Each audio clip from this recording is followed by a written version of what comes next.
Hi, good evening. We're starting our webinar exactly on time. Welcome to my webinar, to Hebrew in the Spotlight webinar. Um, I'm very, very happy that you took the time this evening to join, uh, to hear some new and exciting things. It's not going to be a long webinar. I think it should be very, exact and give you the value for your time that you have that you'll benefit from this webinar, and we're going to dive straight into things. I have to start by saying that, and I'm going to say maybe later on again, because we have people joining us all the time. I see people joining as we go. Um, I am a Hebrew teacher. I'm going to talk about that, and I have decided to do this webinar in English. It is a challenge for me. I'm challenging myself, exactly like I'm challenging my students. So my mother tongue is not English, it's Hebrew. I hardly practice English. This is a way for me to practice. Usually my students want to talk Hebrew, so I don't practice English. Um, so I will make some mistakes in English, but I have decided to meet this challenge for you guys in order to convey my message, in order for everyone and anyone to hear the things that I'm going to talk about this evening, so my students know that. But I want this message to come to go to as many people as possible. And for that, I have to do it in English, and also in a webinar, we don't have subtitles. So my apologies for my grammar mistakes in English. That what is important is for you guys to understand, and you will. I know you will. So let's dive right into the webinar. So this is a blind date. Oh, sort of a blind date. We don't really know each other, so I will introduce myself quickly. If you're here tonight this evening, so maybe you saw a video or a post or heard from someone who has studied with us. So my name is Noah Alpaz. I'm the founder of Hebrew in the Spotlight. I'm a singer and actress. I am not a conventional Hebrew teacher. I live in Tel Aviv, and lately I have become a vocal coach, which is very exciting for me. I just love that. So, and like I said, I'm not going to talk a lot about me, but I'm going to just quickly really do this part quickly, just so you'll understand the connection. What does an actress and a singer got to do with Hebrew teaching, or what did I did in my army? So I was a teacher soldier, and this is the badge of the teacher soldiers, the orange badge. I had two options when I was 18, either be a commander at boot camp or be a teacher for Olim, for newcomers, for people that just arrived to Israel. I knew that I don't want to do boot camp again, so I've decided to be a teacher, and was one of the most important decisions in my life, life-changing decisions. And I'm not going to tell you the whole story because it's a long and it's really interesting story of how what happened to me there with the Ulpan teacher, with the kids, with the school, with everything. I'm not going to go into that. I'm just going to say that I was trained to teach as a conventional teacher. Um, in the army, we had a very quick course, a speed course, but we did have some uh, training of how to teach the kids Hebrew, and I did it for 2 weeks. I had kids until the age from the age of 6 to the age of 12 and 13. And I did it for 2 weeks, and I was bored out of my mind. And I asked myself after 2 weeks, and I was a kid as well, mind you, I was 18. And I said to myself, what are the chances if the teacher is bored that the kids are just excited and psyched to go to class? And the answer was no chance at all, none. And I had the privilege as a soldier, as an unconventional teacher as well, not in Misad Chinuch. I was a part of the army. I had the privilege to try things and explore. They gave me the okay, the thumbs up, and I had very little education theater-wise, as opposed to today. But I had some theater education and music education, not like today, but again, I was 18, I had some education. And I've decided to use those techniques of music and theater and literally magic happened in class. And it was amazing. It was amazing the way the kids learned how to speak, the way they gained confidence, they felt comfortable. Within a year, the change was tremendous, and we had so much fun. So this is really how I got to teach Hebrew. And after many years, I decided to do it again. So, what are we going to talk about today? We're going to talk about why it's so hard for people to learn Hebrew and especially to talk Hebrew. Why is it not your fault? I'm going to talk about this sentence because maybe it's clear to you guys and maybe it's not, but many people think that's something wrong with them. I'm going to talk about how does our brain works, and it's connected to mental blockages and emotional connection and some other things. So we're going to talk about this whole exciting thing, the most exciting thing here. I think this is the thing that we're going to talk about most. I'm going to explain a little bit about our method and our courses at Hebrew in the Spotlight, if you'll decide that you want to join, and just so you'll know that something like this exists. And in the end, I'm going to teach you an awesome technique that will help you. Obviously, I can't teach you theater through this webinar, but I will teach you an awesome technique that you'll be able to use starting this evening if you'll decide by yourself to really practice your Hebrew better, not longer, but better, not the hard way, but the right way and the fun way and the meaningful way. And if you'll get anything from this evening is that you can there are other ways and you can do it easier and have more fun with it. We're diving right in. Like I said, not a lot of talking about myself. We're gonna dive right in. So Hebrew, why is it so hard? And when I say Hebrew, that's because I teach Hebrew, but it's really in regards to any language that we're learning. But we're gonna talk about Hebrew, obviously. So why is it so hard? And let me tell you, if you think that you're the only person struggling with that, I have news for you. Most people coming here, it means Israel. Most people have a very hard time to start talking. So they go to the Ulpan and to different teachers, and I have people that I meet that are married to Sabras that speak Hebrew, that they live here for even 20 years, and they still can't talk Hebrew, and it's not their fault. We're going to get to it. So why is it so hard? Let's start by, I'm going to talk about a study that they did around 100 years ago, and they studied the amount of time that a person can listen to a lecture, to a class, to a session, and that study showed that a person can be concentrated and focused for 45 minutes, and it's great. And then they decided to have lessons in the university of 45 minutes, and we have them till this day, 45 minutes in the university, at least in Israel, but I guess in any country. 100 years later, coming to today, 2018, we're still learning for 45 minutes, but the amount of time that we can spend today in 2018 and listen to something is around between 10 and 15 seconds.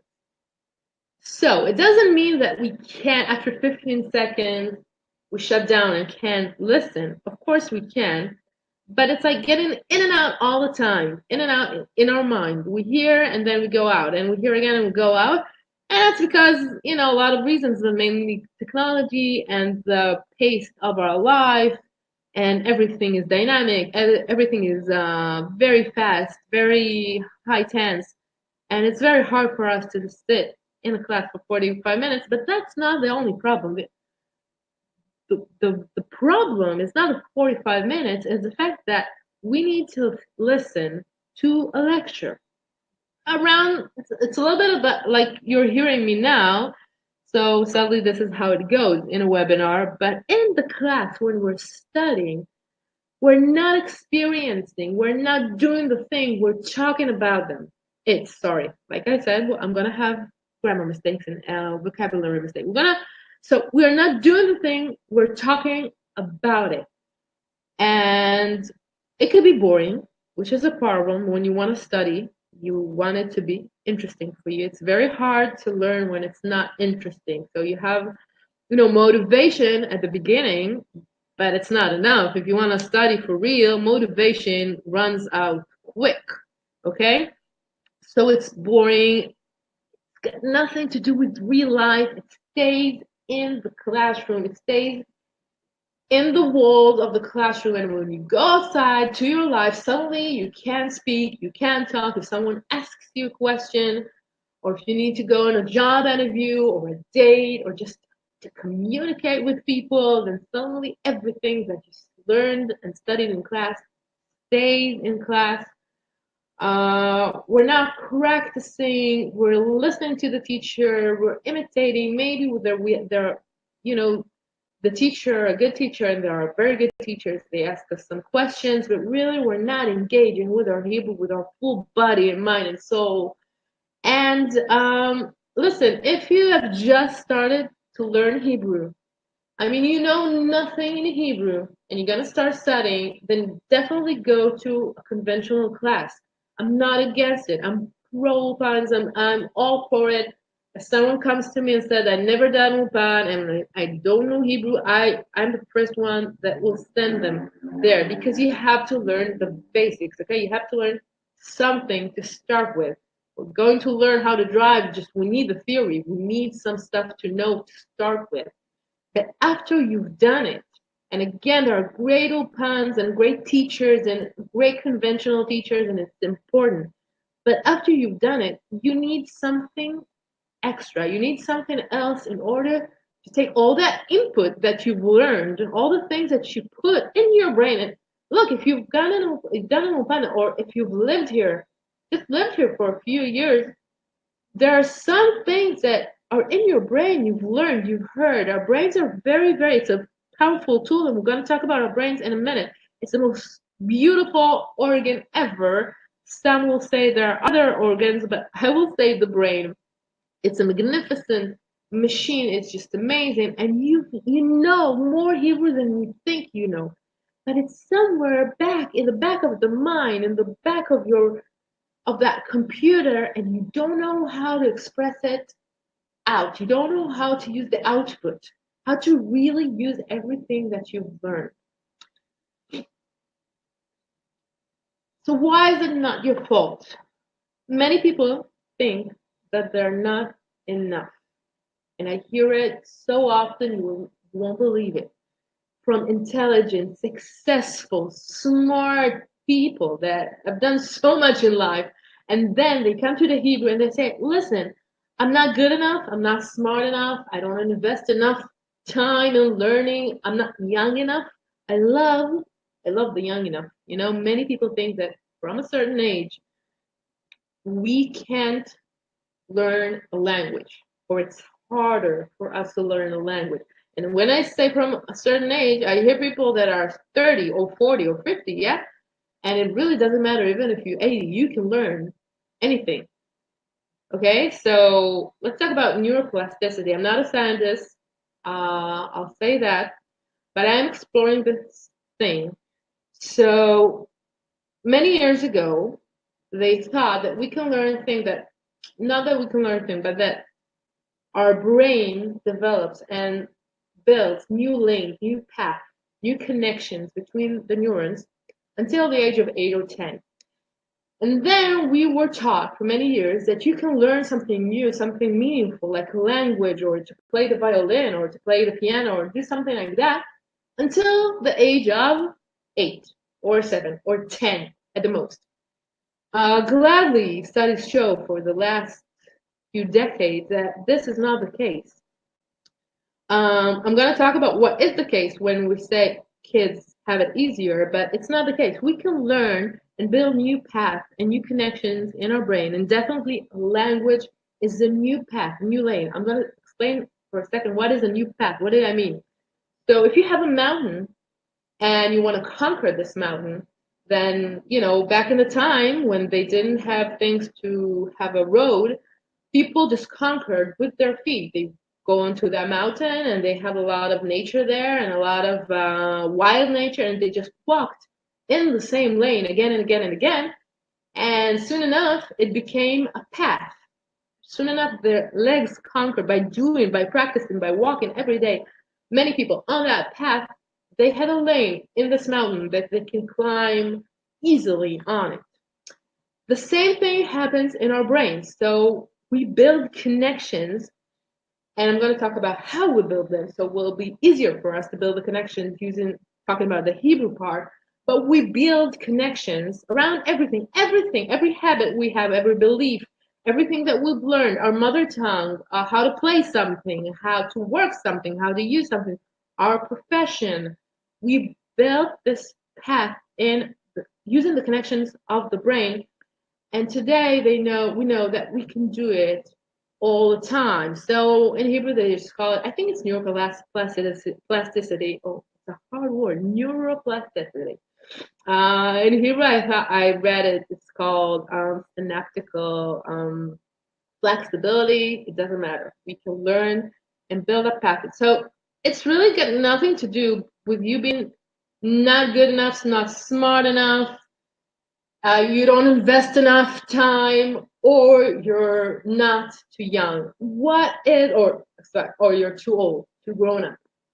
The difference between us and kids that, and this is a very, very important difference, and you should mark this, okay?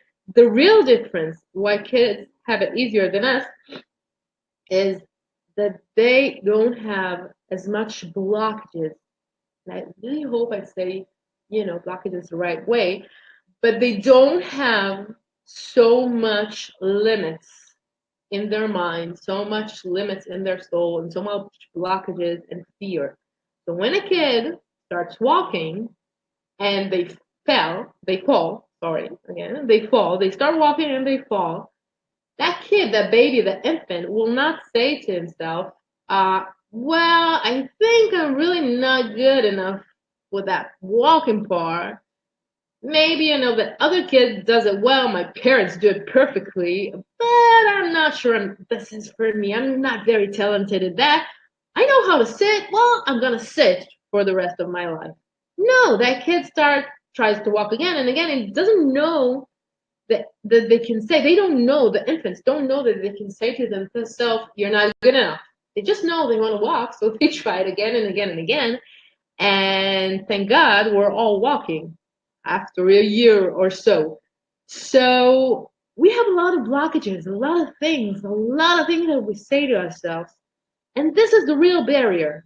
And this is the real difference between kids and grown-ups. Because, listen, look at kids when they're learning a language. And this is the most beautiful way to see how you really learn a language. So they listen. And at first, the first year or so, yeah, it depends on the kid, but I have a niece. So it took her almost a year and a half.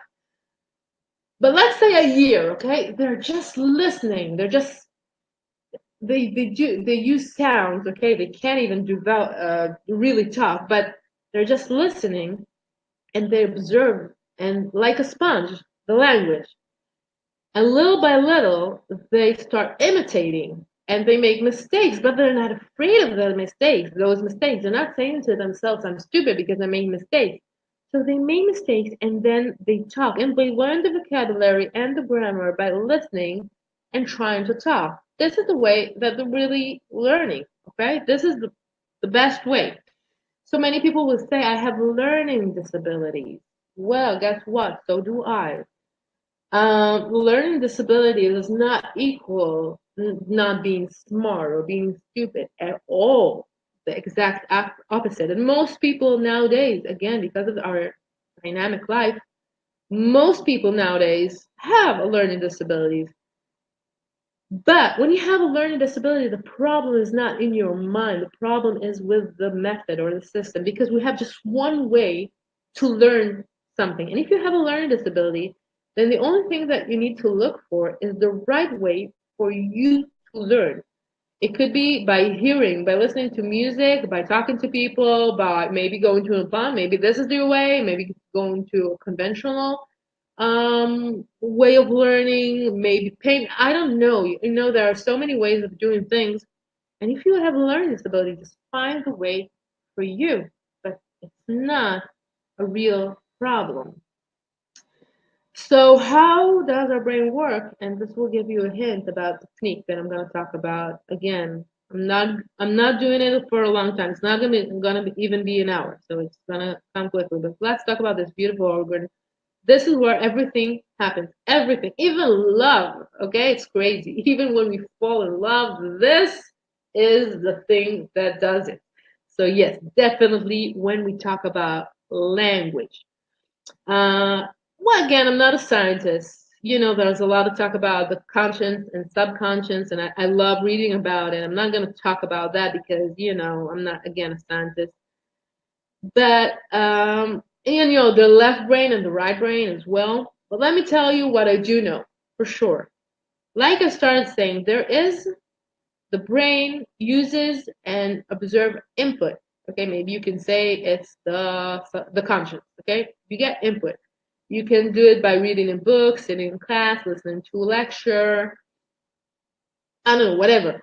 You get, you hear a new idea from a friend. You watch television. This is very conscious. Okay, you sit in front of the book and read it. You decide to do it, and you see it with your eyes. And this is the conscience, okay? But there are this whole other things and this all the information that we observe during the day, and it's much more than you think. It's much more than you. It's not just the book. It's every word that you hear in the street, and it comes into your mind. Everything. If you've lived here in Israel, then the words that you hear in the street or at work or from the television or a song, it's all messages that come to our brain and they're there then they're there, not just what we've studied from the book, but we have so much more information coming to us. And the second part is the output, using what we've learned. Many people will say I understand better than I speak. Definitely, because understanding and taking that information is how do you say it, non-active. Okay, sorry, yeah, non-active. And putting it out, it's you need to do your active about it. So how does the brain work? I'm gonna give you an exercise, and we're gonna talk about picture. This is one way the brain works, and you'll see why it's so hard to learn just by memorizing things. So let's take a room in your house. Like, let's take the kitchen. If you are in this webinar, then I guess you're not in your kitchen. That if you are in your kitchen listening to the webinar, choose another room. I'm going to give this example for the kitchen. Sorry, not the chicken, the kitchen.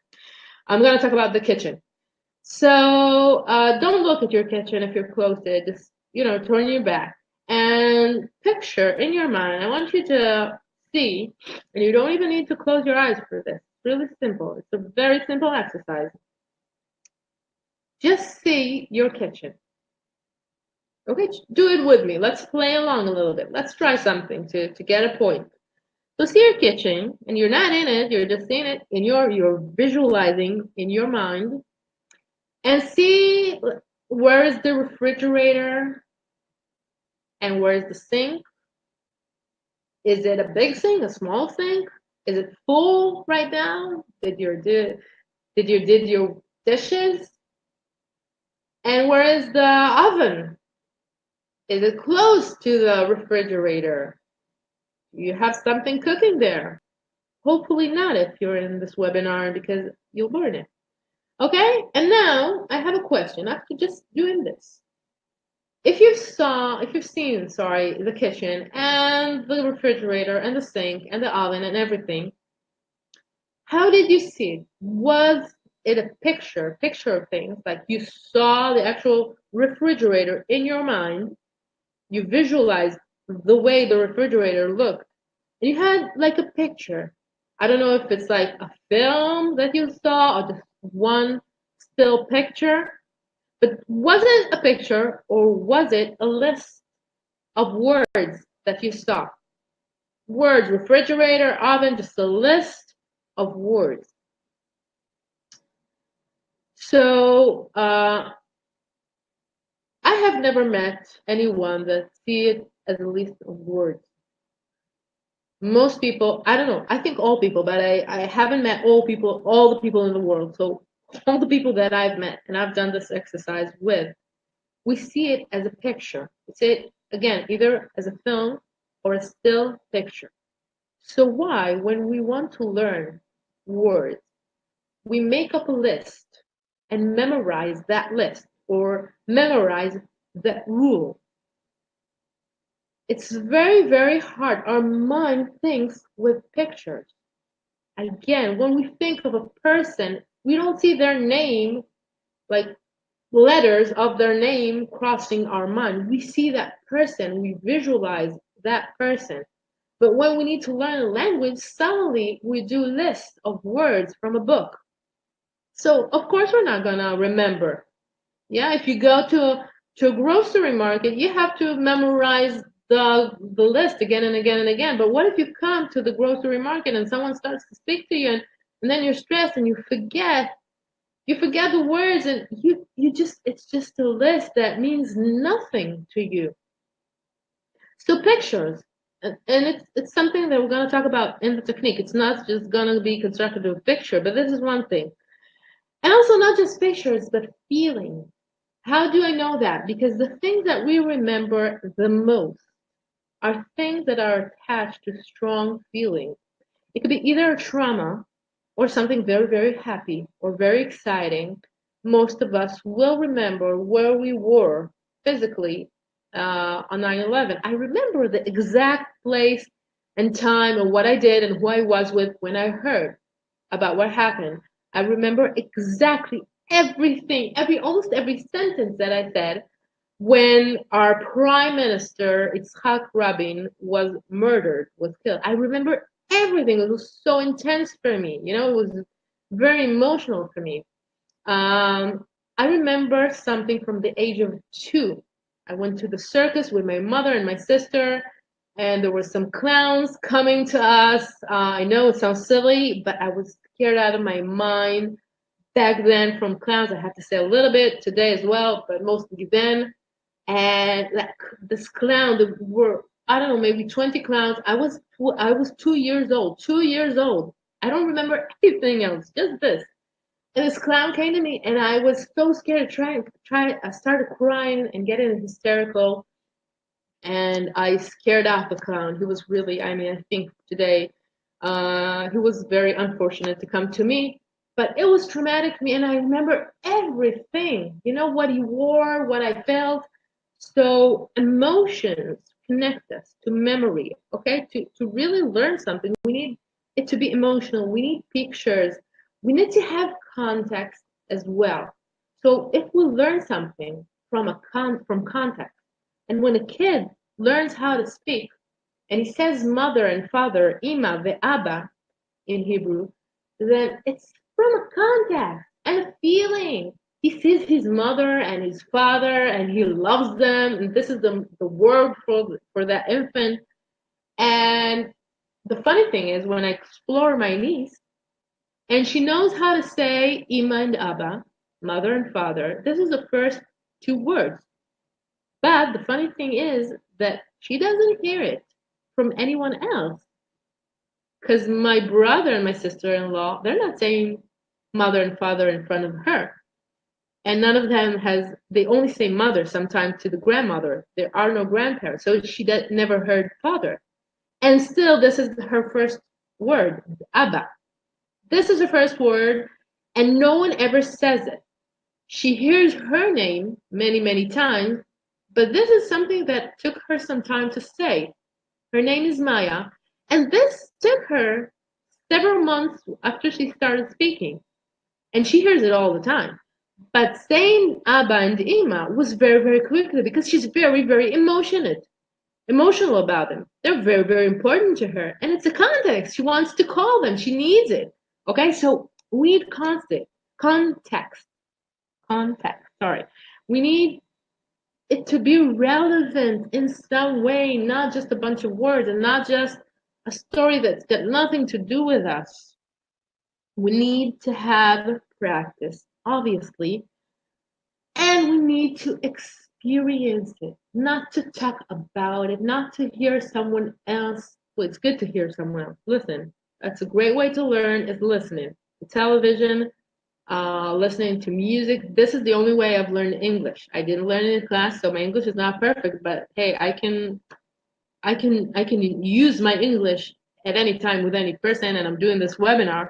So I've learned only by listening to music and listening to and watching films and television. This is the only way, okay? And I hardly practice my English, so the only way, just to really listen. So it's important and it's easy. You can do that, but then you want to talk and you have to experience things. Learning is not just hearing, it's just also talking and feeling it in your body. We're an organic being. You need it to be a whole thing. And also, I want to talk about a very small exercise that I do.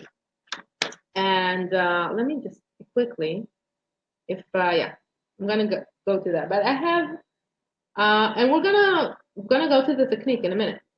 There is an exercise that I do, not even in my first lesson, but in our trial lesson. So not even the first lesson. It's like maybe the first exercise that I do when I meet people. It's a very simple one. We just take a ball, we stand in a circle, and I throw a ball. And I ask everyone to just throw the ball around and say their name when they throw the ball. Easy enough. And it's just for fun. I like to warm up in the beginning of the class, and also so we'll know the names. So, it won't be my name is blah, blah, blah. Just to have fun and for everyone to know their name. And it's, easy enough. Everyone, says their name, they throw the ball, they receive the ball, and so forth. And it takes a minute. And after that, I ask the students, um, I ask them to do it a lot faster.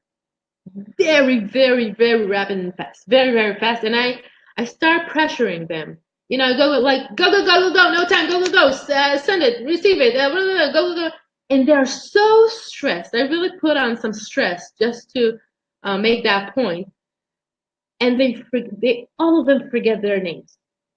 And, they laugh because it's funny. And I ask them, okay, you don't know your name? And then they see that the one thing that you'll probably never forget, we remember our names. But when you're stressed, you won't even remember your name. That's crazy. So what happens to people, and that's why it's not your fault. Again, it's not something wrong with you. But if you go to class and you hardly ever practice your Hebrew, and suddenly in real time you have to start speaking, and you're stressed because you don't feel comfortable, you've never done it, or you haven't done it enough, and maybe you have no emotional connection to the words. Again, it's just, listen, it's just a bunch of sound, a bunch of letters creating sound. You have no memories in this language. It's not your mother tongue. You were not brought up with this language. You haven't fallen in love with this language. The words mean nothing to you.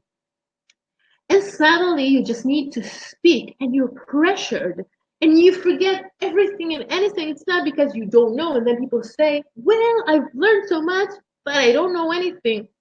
Not the case. You know a lot, but you're so pressured and you have to speak and you want to communicate and you want to do it so much. And this is where it's hard for the mind to just be and to function for us, because the pressure will never help us. It's always something that will prevent it.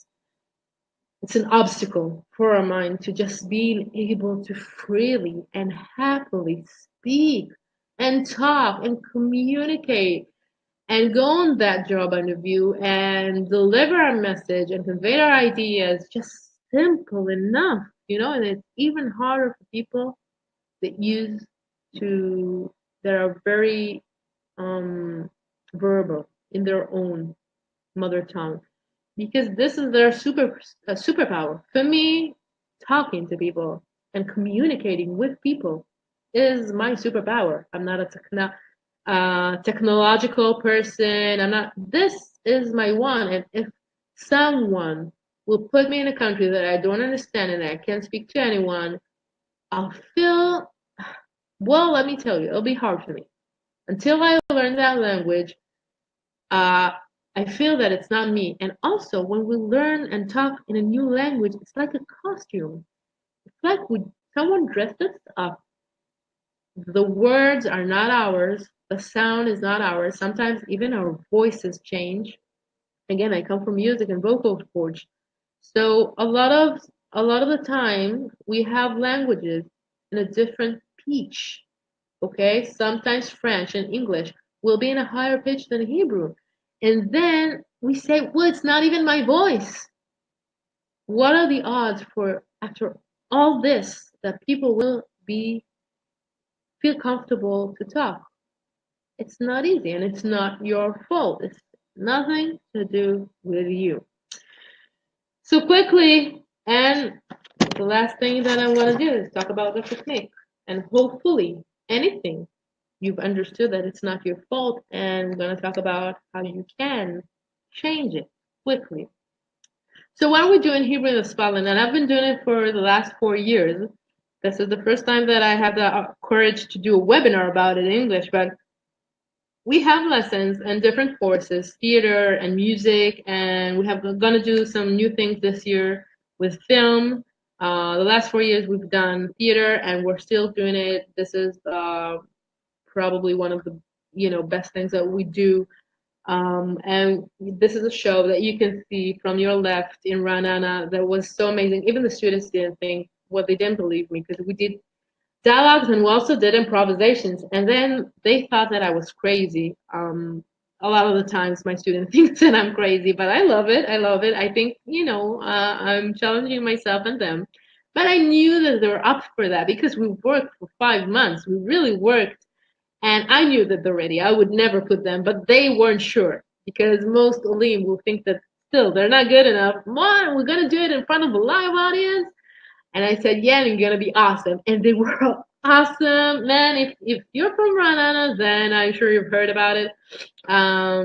They were so funny and they talked and they performed in front of other Olim and in front of also Sabras and in front of people from the city hall there that came to see it.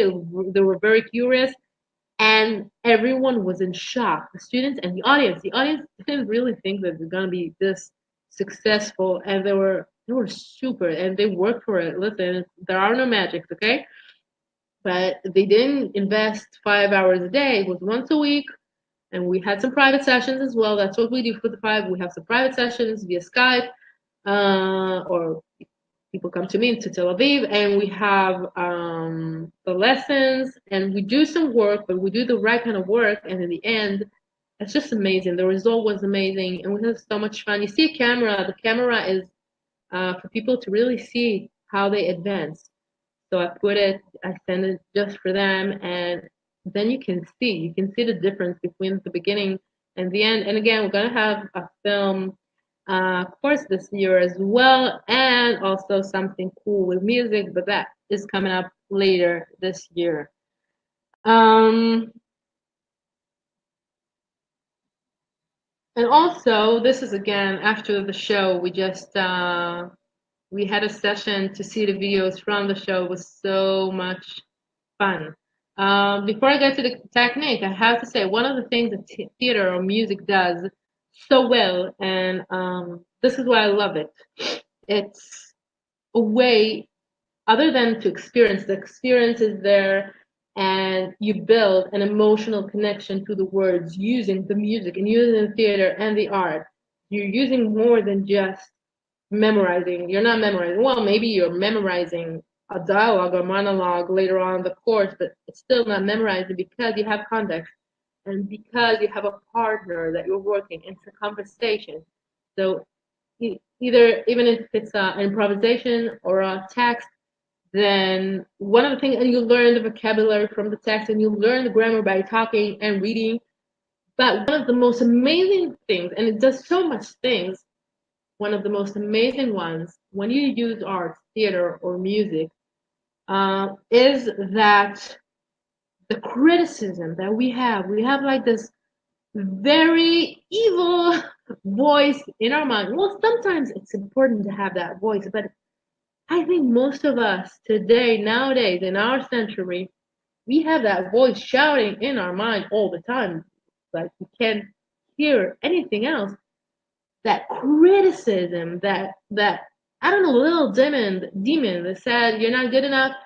Uh, you have to speak perfectly before you start talking to people.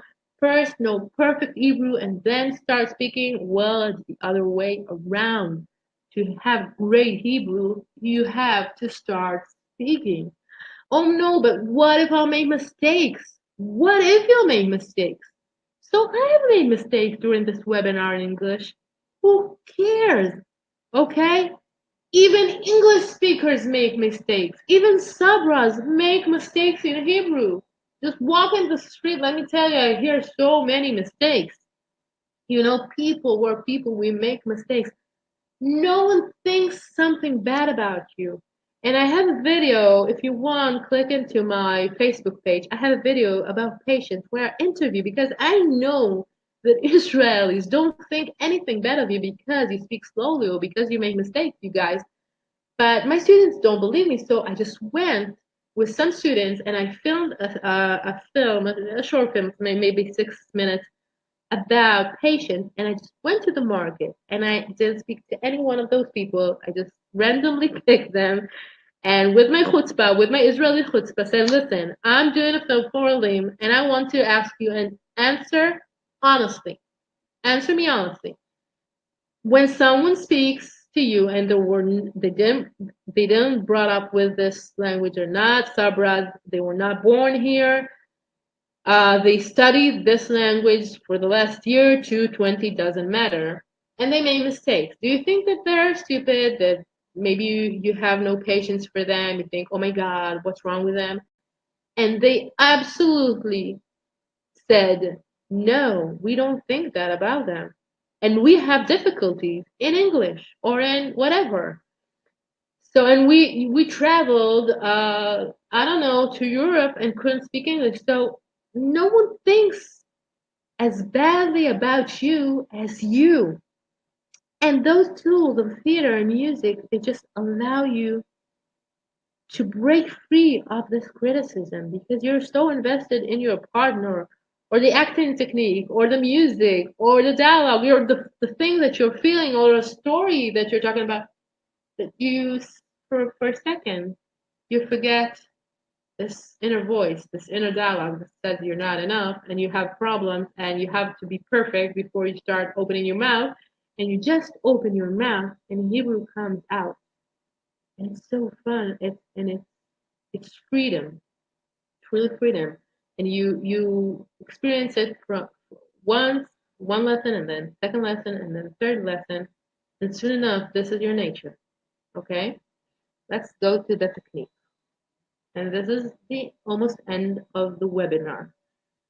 So again, I can't teach you theater through a webinar. I haven't found the way. If you have an idea of how I can teach theater through a webinar, let me know. But let me tell you, I love meeting my students. I won't trade it for the world. So, and obviously when I teach, it's in Hebrew. So yeah, they can't hear my English mistakes. So, as we said, our mind thinks in pictures. Again, still picture, a film. My brain is a film, just an ongoing Hollywood film. Sometimes it's Bollywood. It depends on the topic.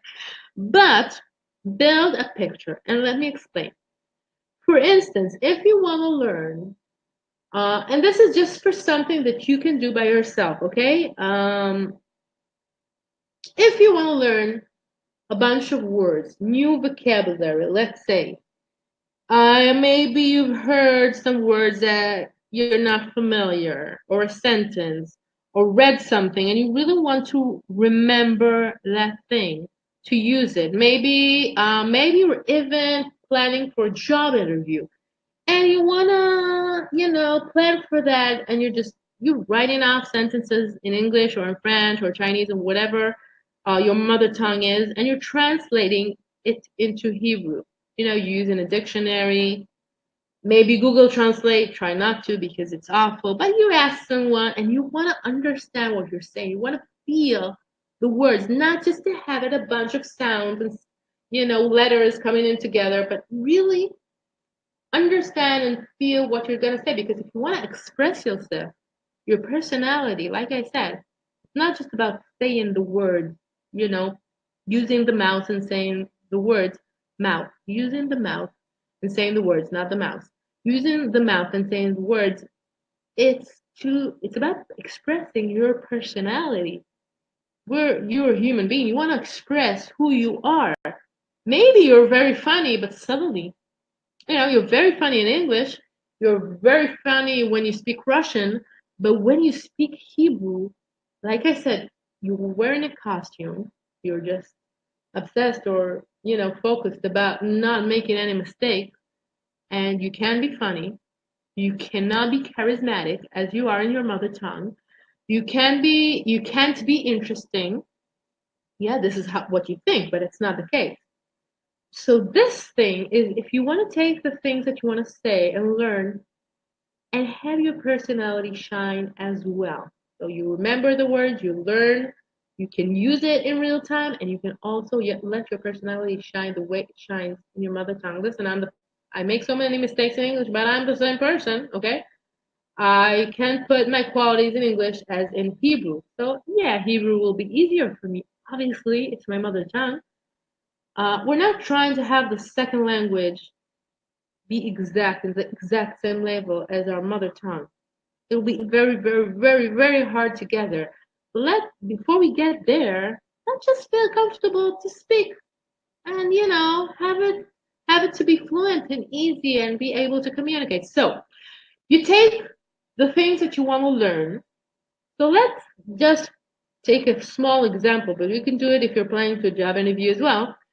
Let's take a bunch of words and you write those words and you build a picture out of them.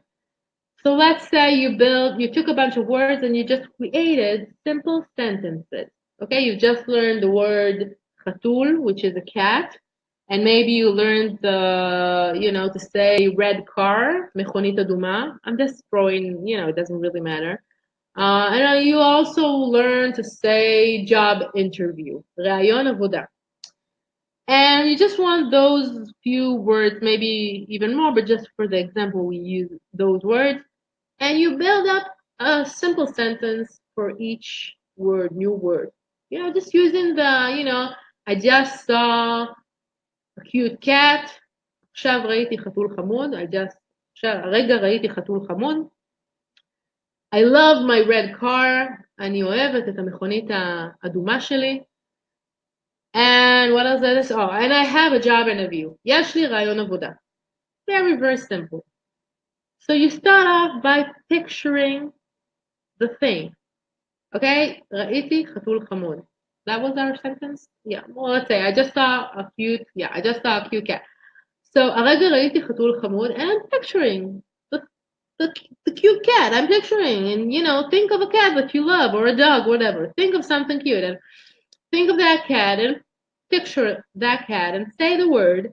And when you're saying it, the output, you read it, you see the new word, and you say khatul, and you visualize that khatul, this cat, and you're using the output as well. You're saying the word, and maybe you're visualizing that cat. Well, we're gonna get into it. I'm speeding up. Okay, so we're gonna get to the other part of this exercise because we're not done with it.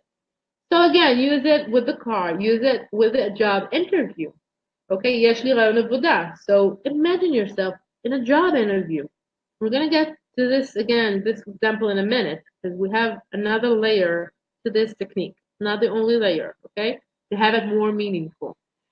And if you can go and do something more advanced, not just simple sentences, but if you can build a simple, short story. And when I say story, it's not to publish in the newspaper tomorrow. It could be a very silly story. It doesn't have to have logic in it. No one is gonna read it but you. It's just for the exercise.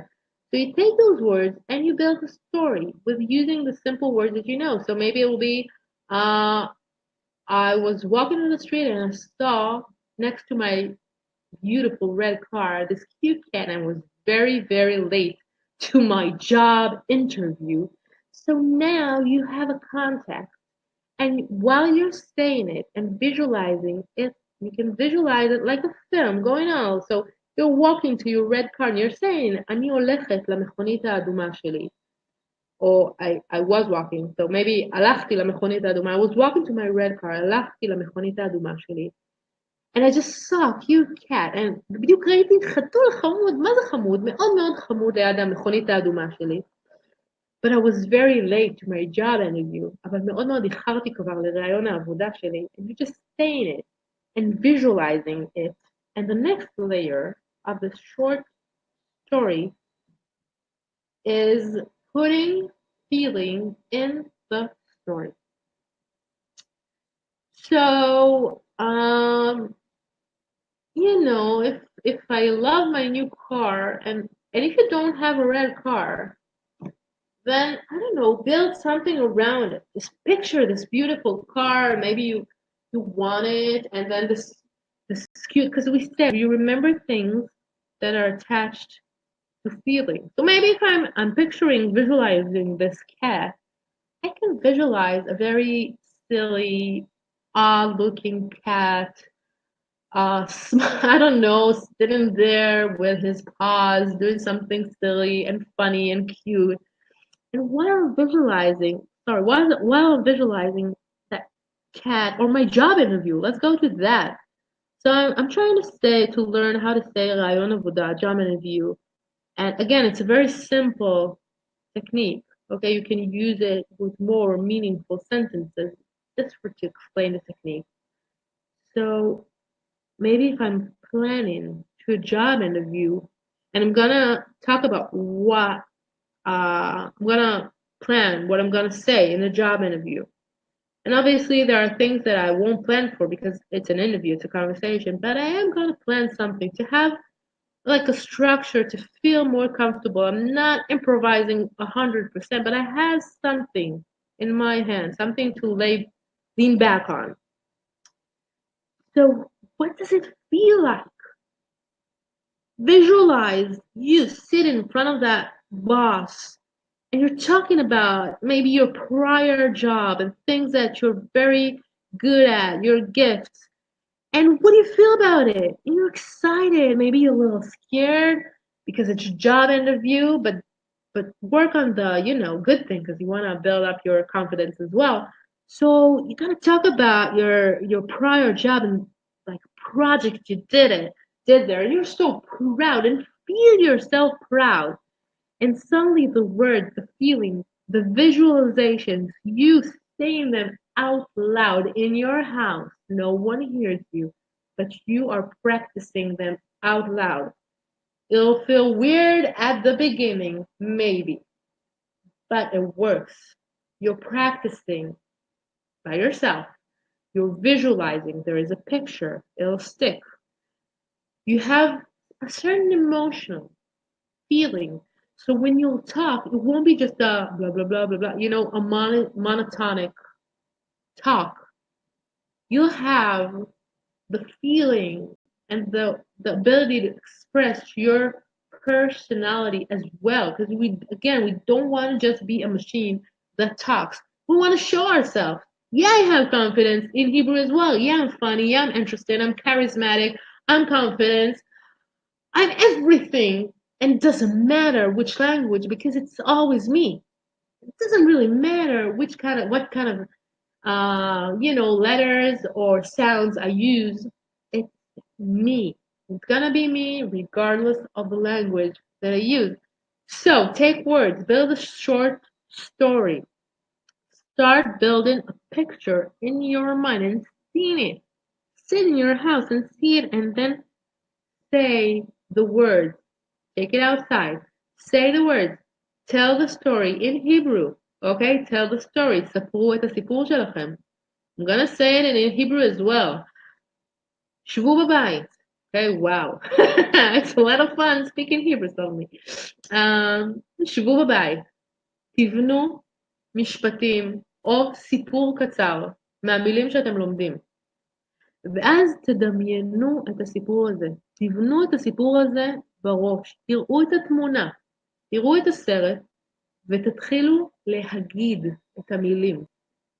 אז אתם רואים, אתם בונים את המילים, אתם לומדים input, אתם מדמיינים את זה, again input, okay, but you're active, ואז אנחנו אומרים את זה בקול רם, מוציאים את זה החוצה, output, and then you have this organic thing going on, and as longer you'll do it, and it's gonna be easier and easier, and you'll get better and better and better and better. And if you put an emotion, אם אתם מכניסים רגש, בונים משהו מצחיק, something funny, something exciting, משהו מרגש, something that is maybe frightening. We'll try to use the good things, but it's okay to also use the bad things. I prefer, good qualities of feelings, but once we have that, ברגע שיש לנו רגש שמחובר לתוך הסיפור ולמילים, we can express ourselves, אנחנו יכולים לבטא את האישיות שלנו, אותנו, and we'll remember better. אנחנו נזכור הרבה הרבה הרבה יותר טוב and in a more meaningful way. When someone approaches us and we'll need to talk to them, we're going to be able to pull the words quicker and easier than usually.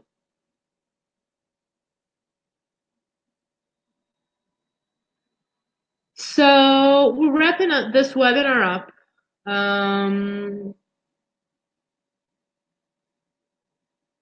We're gonna wrap it up. This is I wrote freedom, being free, because I think this is what you need to feel everywhere, in every aspect of your life, not just Hebrew. We need to go inside, and wherever we go, feel free in our body, in our soul, and in our mind. A language is not just a bunch, I always say it, it's not just a bunch of words and grammar rules, not just a bunch of letters. It's communication. It's talking to people. It's being able to create relationships, being able to express ourselves, being able to feel free in our mind and soul and body. And it should be everywhere in your life, but most definitely it should be when you talk to people, when you just want to simply communicate and reach other people. And like I said, it doesn't matter the language, but I teach Hebrew. So if you live in Israel, it's very, very hard to not being able to reach everyone and anyone. And I understand that. I truly understand it. And after 4 years seeing my students at the beginning, I even relate. And I really hope that this evening, hopefully, and let me know, you can write to me. I'm going to write my email. I'm going to write my email here. And you can also find it in my Facebook page. It's Hebrew in the Spotlight. Just write Hebrew in the Spotlight. I'll be happy to hear what you got from this webinar. And I really, truly hope, and this is the reason that I've done this webinar, because again, we talk and we do it in our courses, but I really want everyone to get it, that it's not your fault, that there's nothing wrong with you, that you are capable, and it doesn't matter your age, it doesn't matter where you come from, nothing matters. It just matters. The only thing that does matter is, do you really want to learn? Do you really want to make a change? And usually people are very afraid to make a change. Again, it's our mind. It tries to protect us, to tell us, listen, don't make any changes. I'm scared of it. Let's stay the way we are. It's like our mind doesn't know how to distinguish between a lion trying to attack us. When we were, many years ago, our brain, saw danger and we either freeze or fight or flight, but a lot of us, we flight or freeze. And we don't have lions today, usually, hopefully, where you live, you don't have lions endangering you. But when we do something new, our brain sees it as danger and it doesn't know any better. Okay, it wants to protect us. So he said, listen, you can fight, but freeze or flight. And it doesn't have to be the case. So you need a little bit of courage, just a little bit, to say that I'm going to do it. I'm going to learn my Hebrew, whatever language that you're learning. I can do it. And yes, you can. You can do it. I'm telling you for sure. I haven't seen a student yet that didn't learn. Haven't seen a student yet for 4 years, did not encounter a student that really came to class and did the work that haven't done a huge leap. And when I say huge, I mean huge leap in their Hebrew. And they all came with the same fears and misbelief that they can't do it. So hopefully, if you got anything, maybe the technique, maybe just the inspiration that you can do it, maybe just the idea to find a place that is right for you. Because if you're here tonight, then something, I don't know, maybe it's not working. And it doesn't matter where you are. Again, there are so many great teachers around, conventional and unconventional, and so many ways to learn. Just find the right way for you. And if you're interested and it appeals to you and you say, wow, the thing with the music and theater, there is something that is calling for me there. It's, yeah, I want to check it out. Then we have trial lessons um, all the time. If it's our theater group, our music group, our film group, we have trial lessons that you can experience for yourself and decide. And also, when we build a group, it's very important that the group will be a group that works good together. So we're building up groups. It's not just, whatever. We learn in very small groups, up to 12 people. That's it. And so everyone and anyone can practice each session as much as possible. Individual work, working with partners, improvisations, music, text, dialogues, monologues, acting, exercises, many, many, many, many things.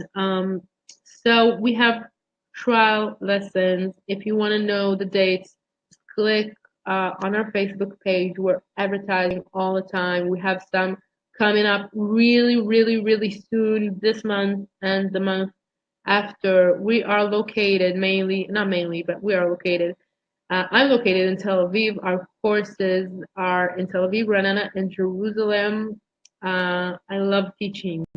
A lot of people just tell me, find out teachers and let them teach. I love the teaching part. So I'm not ready to give it up yet. And that's for I can only be in so many places in a week. So centers of most places, Tel Aviv, Ra'anana, and Jerusalem. And we have courses, we have trial lessons coming up soon. And just if you want to hear more, if you want to check it out, if you want to try it, then you can write to us. And we'll be happy to have you. I'm very happy to be a part of my students' journey, their freedom with their Hebrew and freedom at all. Those tools, you start with your Hebrew, and let me tell you, other things open up as well. It's just the way it works. So thank you so much for listening. Yeah, we're talking for an hour, but we talked about very, very important stuff.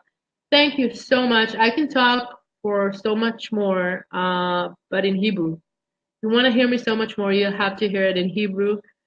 I don't get to practice my English, as I said, so so yes. I can talk about it for many, many, many hours.